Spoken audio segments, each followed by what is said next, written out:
귀한 찬양 감사합니다. 할렐루야.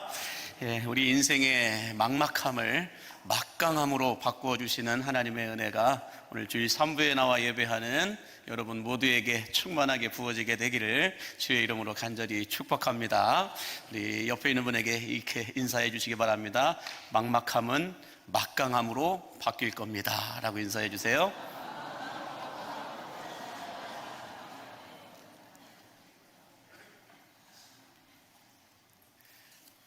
믿으신다면 아멘 하시기 바랍니다. 내 인생의 막막함들은 막강함으로 하나님께서 오늘 바꾸어 주실 줄로 믿습니다. 세상을 살면서 막막하다라는 말들을 우리 너무 자주 쓰면서 살아가는 걸 볼 수가 있는데, 그래서 이 막막함이라고 하는 말이 어떤 말인지를 한번 제가 찾아봤어요. 여러 뜻으로 사용되어지고 있는데, 보니까 첫 번째는 의지할 데가 없어서 외로울 때 막막하다라고 말합니다. 그리고 내 주변의 사방이 고난으로 가득 차 있었을 때 탈출구가 없어서 탈출구가 보이지 않을 때 막막하다라고 말을 합니다. 뿐만 아니라 누구 하나 나에게 도움의 손길을 주지 않아서 서러울 때 사람들은 막막하다라는 말을 쓰기도 하고요.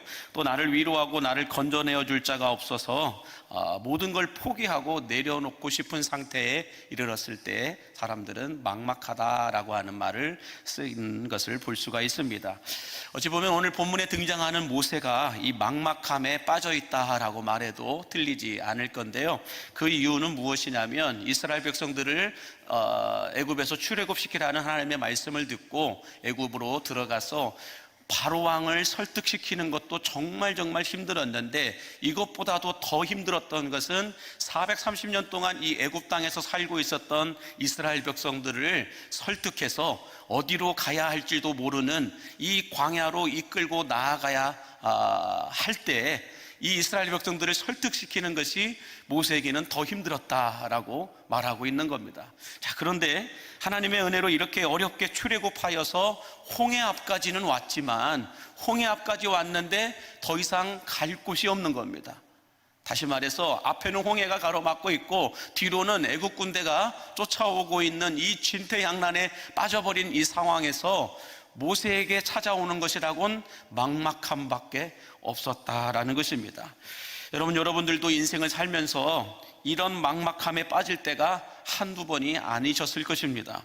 자, 그런데요, 사람들마다 이 막막함이 찾아올 때에 이 막막함에 반응하는 모습들은 천차만별의 모습을 가지고 있다라고 하는 것을 알 수가 있는데, 자, 오늘 본문 11절과 12절에 보니까 이스라엘 백성들은 막막함이 찾아왔을 때 이렇게 반응하는 것을 볼 수가 있어요. 같이 한번 보시면, 그들이 또 모세에게 이르되 애굽에 매장지가 없어서 당신이 우리를 이끌어내어 이 광야에서 죽게 하느냐? 어찌하여 당신이 우리를 애굽에서 이끌어내어 우리에게 이같이 하느냐? 우리가 애굽에서 당신에게 이른 말이 이것이 아니냐? 이르기를 우리를 내버려 두라. 우리가 애굽 사람을 섬길 것이라 하지 아니하더냐? 애굽 사람을 섬기는 것이 광야에서 죽는 것보다 낫겠노라 라고 하면서 불평하는 모습을 볼 수가 있습니다.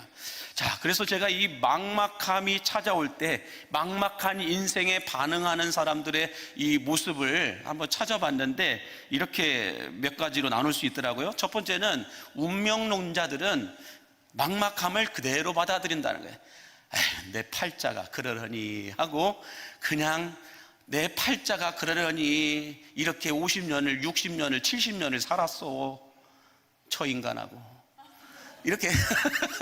이렇게 말씀하시는 분들이 있는 반면에, 염세주의자들이라고 하는 사람들은 이 막막함이 찾아올 때 모든 것을 포기해버려요.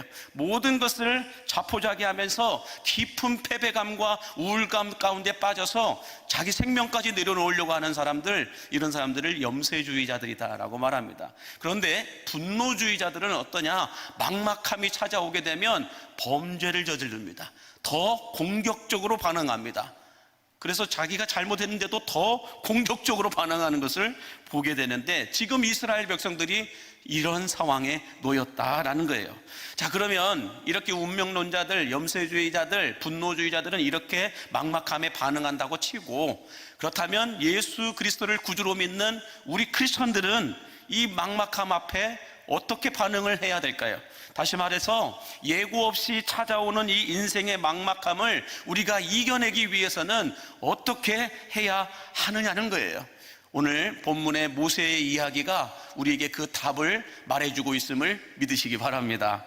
자, 그렇다면 첫 번째로 우리 인생에 찾아오는 이 막막함이 막강함으로 바뀌기 위해서는 어떻게 해야 되느냐, 이렇게 말씀해요. 하나님께서 일하시고 역사하실 수 있는 그 시간을 내어드려야 한다라는 거예요.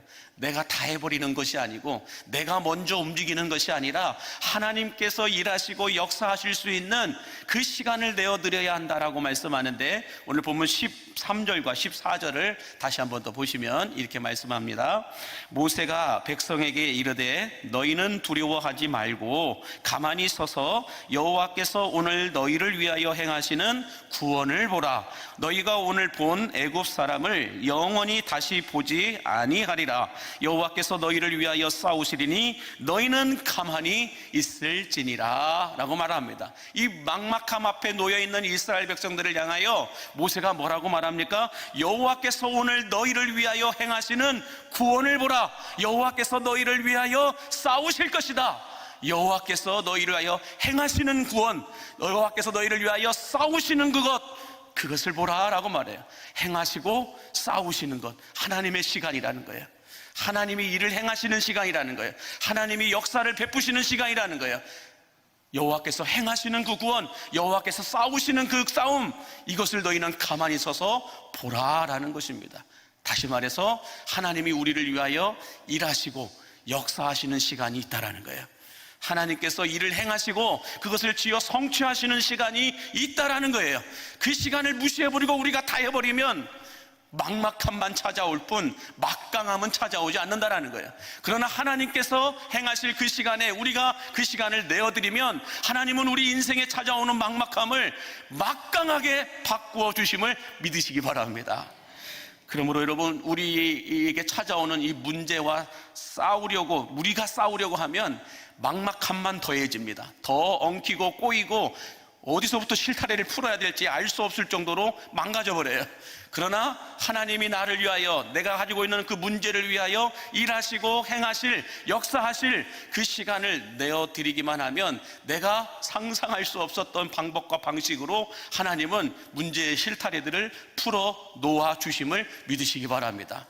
그래서 막막함 속에 하나님을 개입시키면 하나님은 막강한 능력을 우리에게 보여주시는 분이심을 믿으시기 바랍니다. 요 근래 우리가 새벽마다 에스더서를 묵상하고 있는데, 이 에스더서 전반부를 보면 페르시아 제국의 2인자라고 할 수 있는 국무총리 정도 되는 이 하만이라고 하는 사람이 에스더의 사촌오빠였던 이 모르드게가 자기에게 인사하지 않는다라고 하는 그 명분을 삼아가지고 무엇을 꾀하냐면 페르시아 제국에 있는 모든 유대인들을 한날 한시에 다 몰살시키고자 하는 법안을 만들어가지고 아하수에로 왕에게 허락을 받아냅니다. 여러분, 페르시아 제국의 인구만 해도 어마어마했었는데 수산궁에 사는 인구만 유대인들이 70만 명 정도 되었다라고 얘기하고, 페르시아 제국이 다스리는 전 지역을 놓고 봤을 때는 400만 명이 넘는 이놈들이 살고 있었다는 거예요. 그런데 이 400만 명이나 되는 유대 민족을 한날 한시에 한 번에 다 몰살시키겠다고 하는 이 정책을 하만이라고 하는 사람이 만들어가지고 아하수에로 왕에게 허락을 받아낸 거예요. 자, 이에 유대인들이 이 사실을 알고 뭐합니까? 모르드게와 에스더와 모든 유대 민족들이 3일 동안 금식하며 기도합니다. 에스더도 이제 죽으면 죽으리라고 하는 이 각오를 가지고 아하수에로 왕에게 나아갑니다.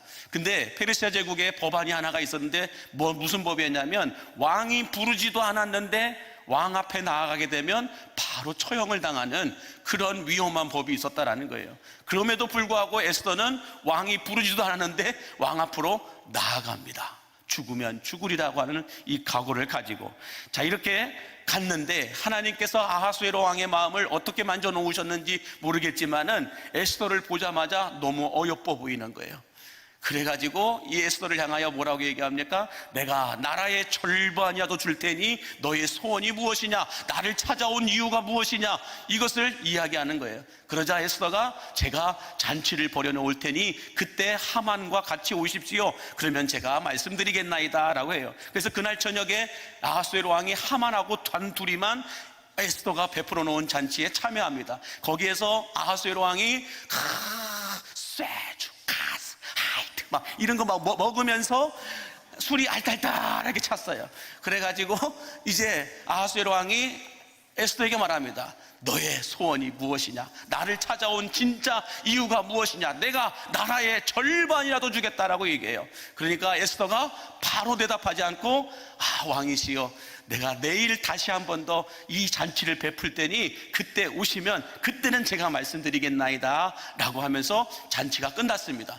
그렇게 하고 난 다음에 그 다음 날이 됐죠. 그 다음 날 저녁에 다시 잔치를 베풀었습니다. 왕이 제일 궁금한 건 술 마시는 게 제일 궁금한 게 아니었고, 에스더가 왜 나를 찾아왔을까, 또 이렇게 뜸들이는 이유가 무엇일까, 그것 때문에 궁금했어요. 그래서 에스더에게 다시 묻습니다. 에스더야, 내가 나라의 절반이라도 줄 테니까 나를 찾아온 이유가 무엇이냐, 너의 소원이 무엇이냐라고 말하고 있습니다. 그러자 에스더가 말을 해요.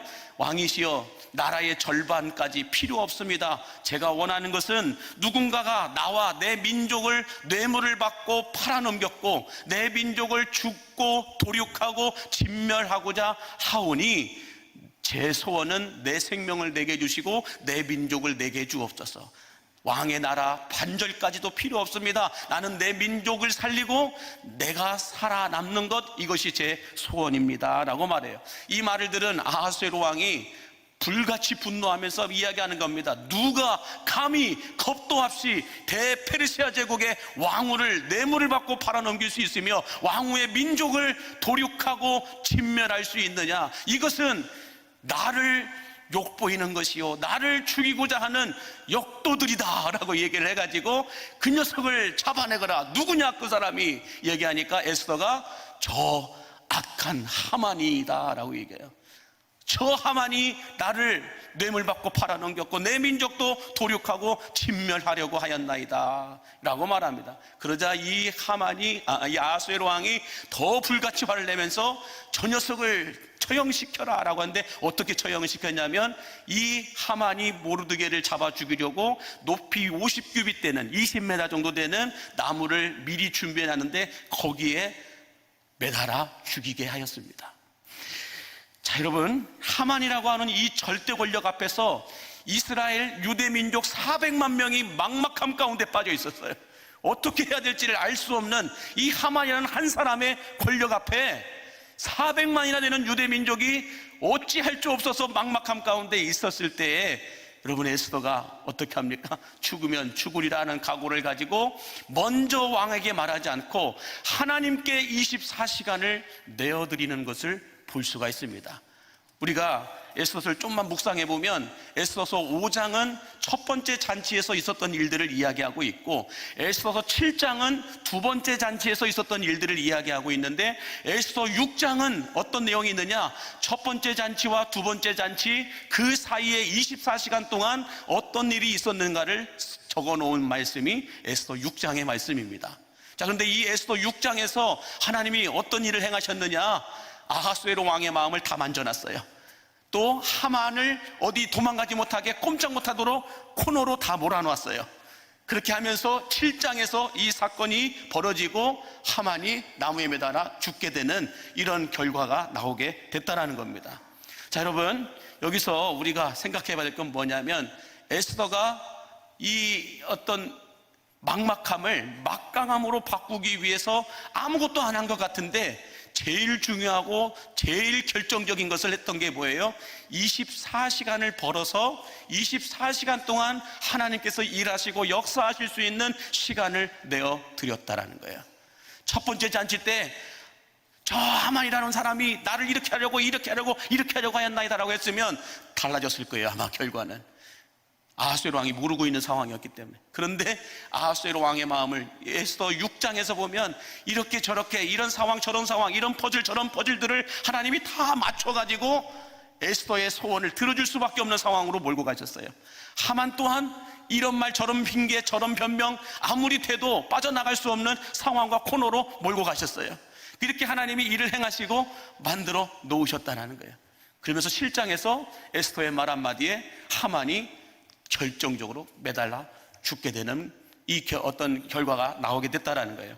자, 그러므로 여러분, 에스더가 곧바로 얘기하지 않고 바로 움직이지 않고 하나님이 일하시고 하나님이 역사하실 수 있는 24시간을 내어 드림으로 말미암아 하나님께서 위대한 막막함을 막강함으로 바꾸어 주시는 역사를 보게 되었듯이 우리들도 여러분 마찬가지라는 거예요. 하나님이 여러분을 위하여 일하시고 역사하실 24시간을 만들어 드려야 된다는 거예요. 근데 우리는 하나님께 24시간을 내어드릴 그런 시간도 없어요. 답답하니까 급한 마음에 그냥 속이 후련해지도록 먼저 일을 행해버립니다. 먼저 토해내버립니다. 먼저 통보해버립니다. 먼저 일을 저질러버립니다. 그리고 난 다음에 나중에 후회해요. 그러나 여러분, 아무리 급한 마음이라 할지라도 내가 문제를 해결하면 막막함만 더 다가옵니다. 그러나 하나님이 일을 행하시면 그 막막함을 막강함으로 바꾸어 주심을 믿으시기 바랍니다. 그러므로 아무리 답답해도 에스더처럼 하나님께서 먼저 말씀하시고 하나님께서 먼저 움직이시도록 시간을 내어드리는 그분들에게 막강함의 은혜가 부어지게 됨을 믿으시기 바랍니다. 바라기는 하나님께서 일하시고 역사하실 수 있는 에스더의 이 24시간을 내어드림으로 말미암아 여러분의 인생에 여러분을 괴롭히는 그 막막함들이 오히려 막강함의 은혜와 능력으로 부어지게 되기를, 바뀌게 되기를 주의 이름으로 간절히 축복합니다. 자, 두 번째로 우리 인생에 찾아오는 이 막막함을 막강함으로 바꾸기 위해서는 어떻게 해야 되느냐? 기도로 하늘문을 열어서 성령님이 일하실 수 있는 자리를 내어드려야 한다라는 것인데, 오늘 본문 15절 말씀을 다시 한번 볼게요. 여호와께서 모세에게 이르시되 너는 어찌하여 내게 부르짖느냐? 이스라엘 자손에게 명령하여 앞으로 나아가게 하고 라고 말씀하는데, 자 여러분, 모세가 이스라엘 백성들에게 이 막막함, 홍해라고 하는 이 막막함 앞에 놓여 있었을 때 뭐라고 얘기했어요? 여호와께서 너희를 위하여 행하시는 구원을 보라. 여호와께서 너희를 위하여 싸우실 것이다. 그러므로 너희는 가만히 있을지어다 라고 말하고 있는데, 여러분, 이 모세가 이스라엘 백성들에게 가만히 있다, 가만히 있으라 라고 했을 때 이스라엘 백성들이 뭐 하고 있었을까요? 홍해 바다 보면서 바다멍 때리고 있었을까요? 멍 이렇게 바다만 보면서 보고 있었을까요? 아니에요. 이 15절에 보니까 여호와께서 모세에게 이르시되 너는 어찌하여 내게 부르짖느냐라고 하는 이 말씀을 놓고 보면 뭐라고 있었어요? 이스라엘 백성들과 모세는 하나님 앞에 부르짖어 기도하고 있었다라고 하는 것을 알 수가 있습니다. 자 여러분, 모세가 그러면 다른 여러 가지 방법들도 있었을 텐데 왜 굳이 기도라고 하는 것을 선택했을까? 지금 막막하게 홍해 앞에 있고 이 애국 군대가 뒤에서 쫓아오고 있으면 200만이나 되는 이 국민들을 살리기 위해서는 뭐라도 조치가 있어야 돼요. 어떤 측근들이라도, 최측근들이라도 모여가지고 여러분들 회의를 해야 돼요. 어떤 방법으로 우리가 피해야만 살 수 있을까? 이런 거라도 논의를 하고 회의를 하고 준비를 했어야 되는데 이런 걸 하지 않고 기도만 하고 있어요. 기도를 선택한 모세의 방법을 우리가 놓고 보았을 때 왜 모세가 기도를 선택했을까? 그 이유를 이렇게 말씀드릴 수 있어요. 한번 띄워주시면, 기도하면 하늘이 열리게 되고 하늘이 열리면 말씀에 기록된 능력들이 우리들의 삶 가운데로 옮겨지게 됨을 여러분 믿으시기 바랍니다. 이 말씀에 기록된 하늘의 능력과 권세는 하늘이 열려야 부어지게 되는데 하늘이 열리는 방법은 기도밖에 없다라는 거예요. 기도해야만 하늘이 열리게 되는 거고, 여러분들 광림의 하늘은 열려 있음을 믿으시기 바랍니다. 왜요? 새벽에 기도하는 분들이 있고 금요일에 나와 기도하는 분들이 있고 밤에도 낮에도 새벽에도 교회 와서 기도하는 분들이 있기 때문에 저는 광림의 하늘은 열려 있다고 믿습니다. 그런데 중요한 건 내가 기도해야 내 하늘이 열려요. 내가 기도해야 내 하늘이 열려 있고 내 하늘이 열려야만 하나님의 능력이 내 삶 가운데로 옮겨지게 되는 것이지, 하늘이 열려 있는 교회에만 나온다고 해서 내 하늘이 열리는 거 아니에요. 똑같은 거예요. 아버지가 목사라고 해도 자녀들이 예수 안 믿으면 지옥 가는 거예요.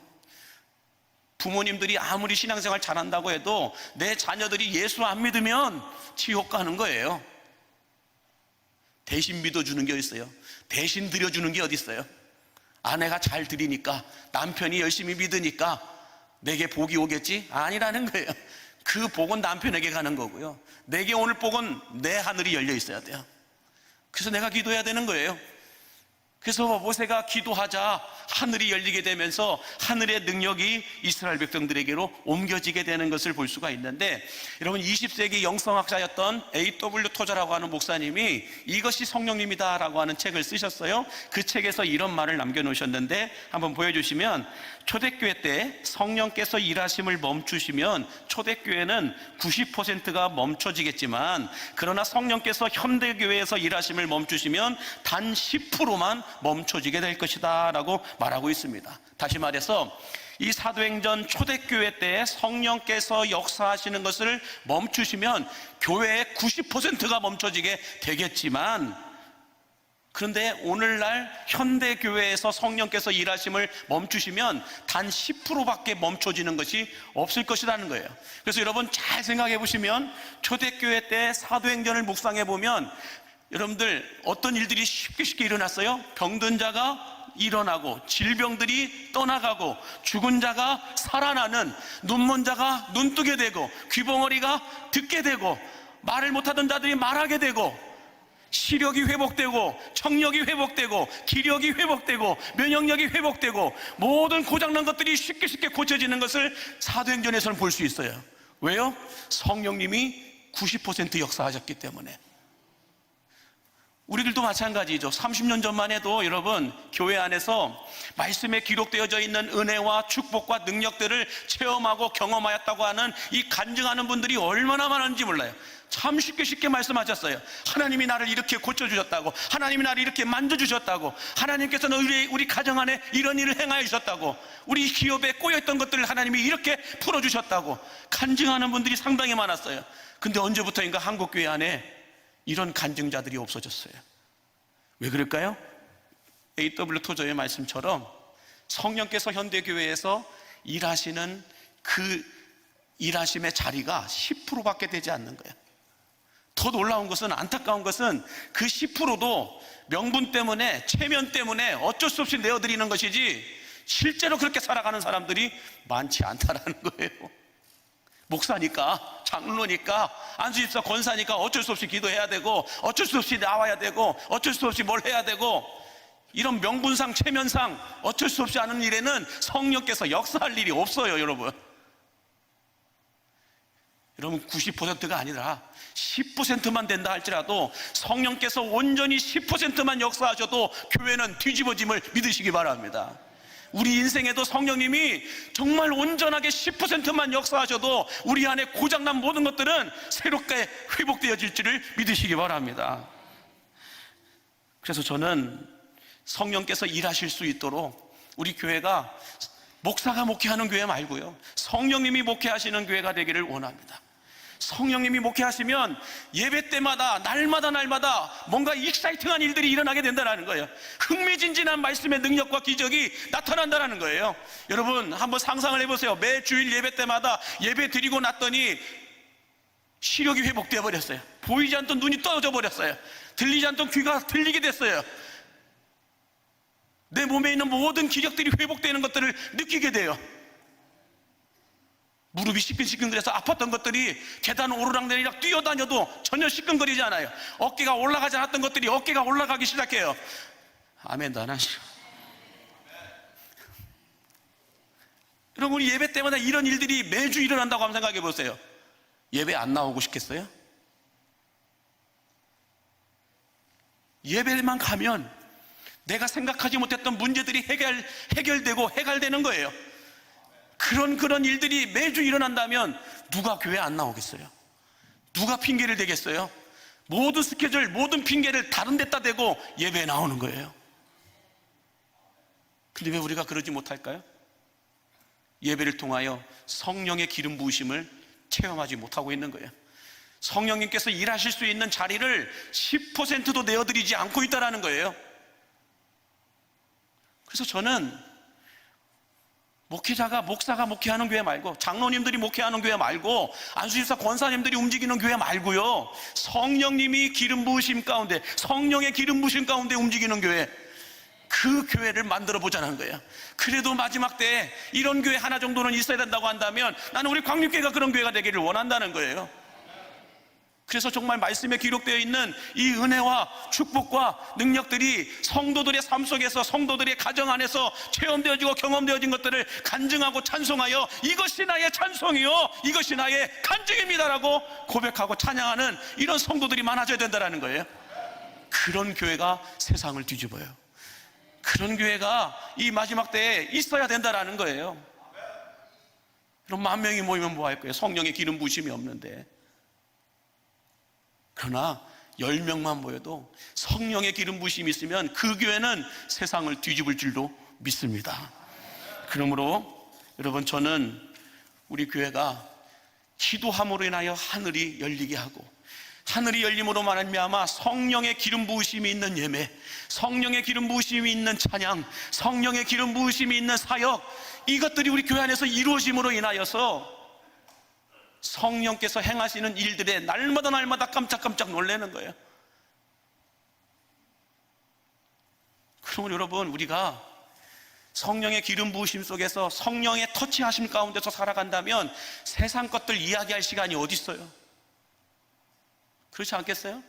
얼마나 교회 안에서 자랑할 게 없으면 세상 것 가지고 와서 자랑해요.